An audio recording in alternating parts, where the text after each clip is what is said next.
If someone were to ask me, what's your least favorite camera? The answer is always this one, the Voigtlander Prominent. Let's talk about it.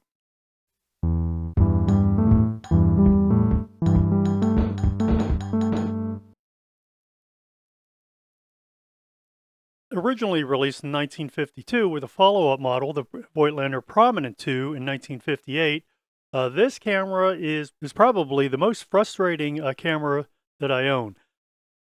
It's sort of a shame because it has a really good lens. It's just that the ergonomics have always sort of baffled me. I just have never warmed up to this camera. I know it's very well thought of amongst those in classic camera circles, but not for me. Ironically, the Voigtlander Prominent was based on the Vito 3.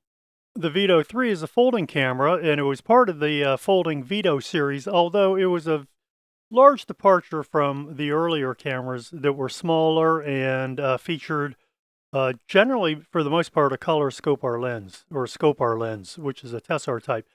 This particular camera is fitted with an f2.0 Ultron lens. Very well thought of. And the lens enjoys a very good reputation, well deserved. This camera was released in 1950, and the Prominent followed 2 years later in 1952. While the ergonomics of the folding Vito 3 worked very well for that camera, it really didn't translate well to the Prominent. The Prominent has a number of things going for it. One is it has interchangeable lenses.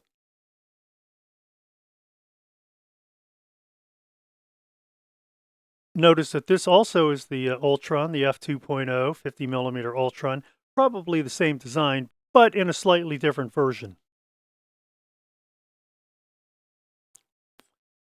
There also was a much faster f1.5 Nocton lens. I haven't purchased that and probably won't. It has nothing to do with the quality of the lens. It really has to do with the fact that I don't shoot this camera enough to justify purchasing another lens for it. The lens is set in a synchro Compure shutter with speeds running from 1/500th of a second down to 1 second plus B. Despite it having a tensioning lever, you don't actually need to tension the shutter. That's all part of the film advance process. So up on the top deck, obviously you have your nameplate for the camera, Voigtlander and Prominent. Notice in all capital letters with a big P and a big T. This is your shutter release, and here's a small little socket for a threaded cable release. This button is to rewind the camera.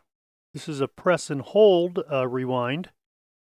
Your film advance is here, and your film rewind is here. Everything is either a knob or a crank. In this case, if you push this small button in the direction of the arrow, the crank pops up, and then you can rewind the film. Makes it much easier. On the back of the camera, you have a couple things. One is you can sort of see where it says Voigtlander, although this leather has been worn fairly smooth, so it's sort of no longer as visible as it used to be. Here's a single eyepiece, and that is the unified rangefinder and viewfinder. This is your distance scale, and I'll explain that in a moment. And here is your frame counter. I don't recall the purpose of this small inset button here. I'll look it up and I'll note it below.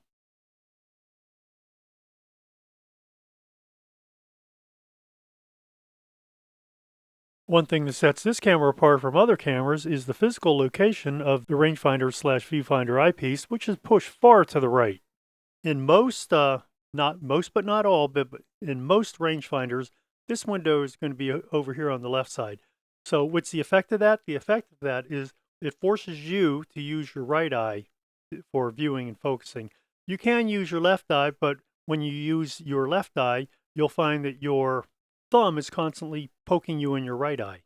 This uses Voigtlander's famous focus by dial.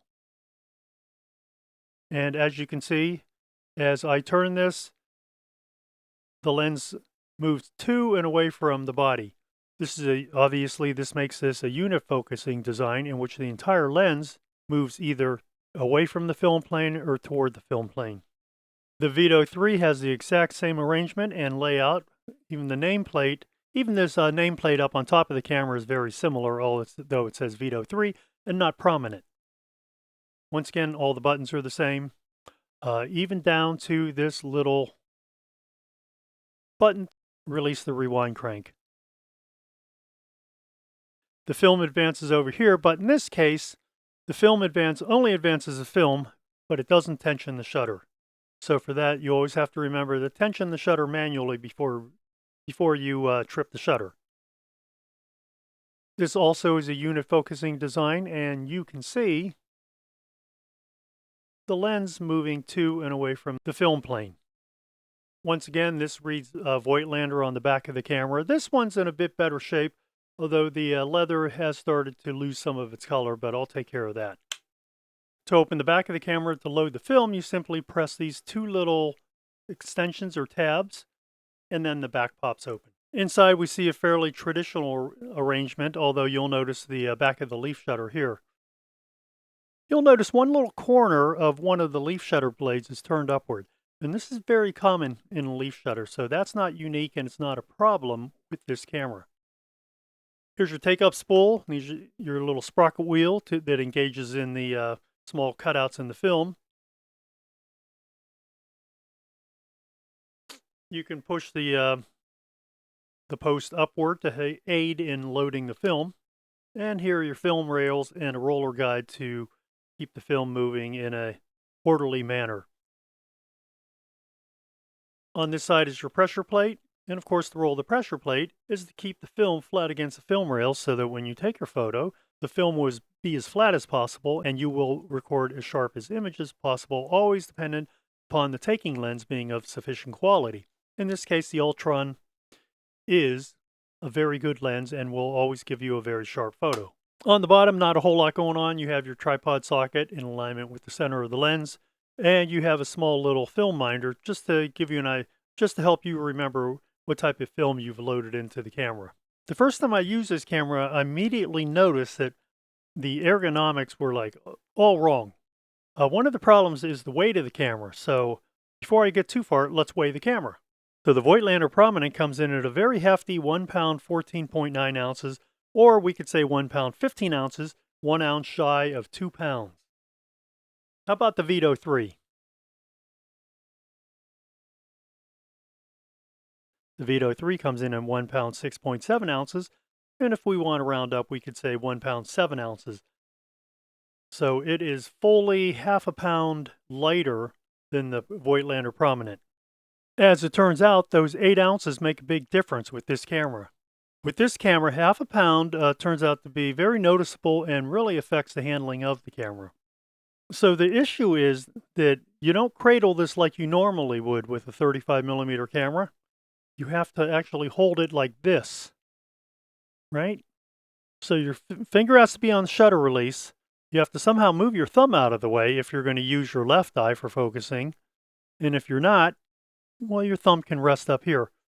But if you use your right eye for focusing, which you're often forced to do, now you're trying to focus the camera. And often what happens is you poke yourself in the other eye if you're using your right eye because, well, it's just unavoidable. This also is more tightly sprung than I would like. It takes far too much effort to rotate this.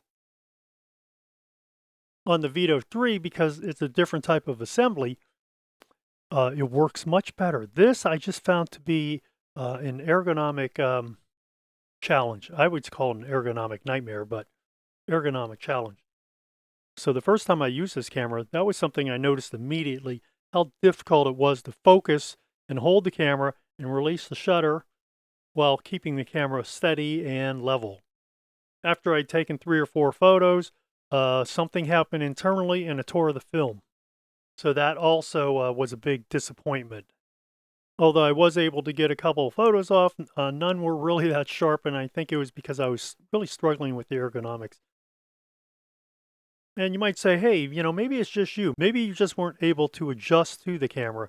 And it's very possible that that's true. I think by that point I'd handled maybe 20 cameras. So admittedly, my experience with different cameras was limited.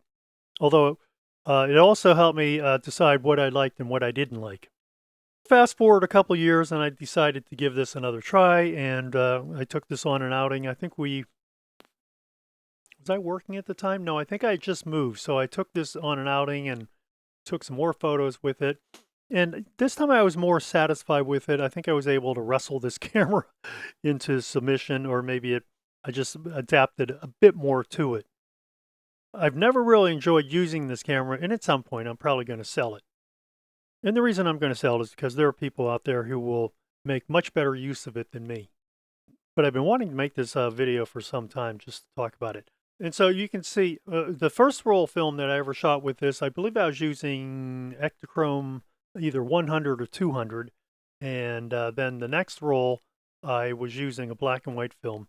And you know what? I really like the tonality of the photos that came from it. I like the sharpness of the lens, and I just really like how it rendered photos.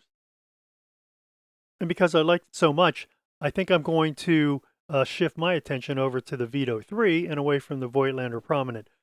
Like I said, I think for what this camera weighs, which is almost 2 pounds, and what it gives me back in return, the Vito 3 for me is a much better choice. So the lens has apertures running from f2.0 to f16 with click stops at all of the major aperture indicators. Now, unlike some synchro computer shutters, with this one you really have to set the top speed before you tension the shutter. I don't believe the top shutter speed is working in this camera. Another strike against this camera. But you'll notice when you advance the film, you'll notice how it tensions the shutter. Because it has to tension the shutter, which is somewhat heavily sprung for a synchro computer, the effort it takes to advance the film is quite high. Now, this does have double exposure prevention, although you can tension the shutter, but of course then there's no way to release it.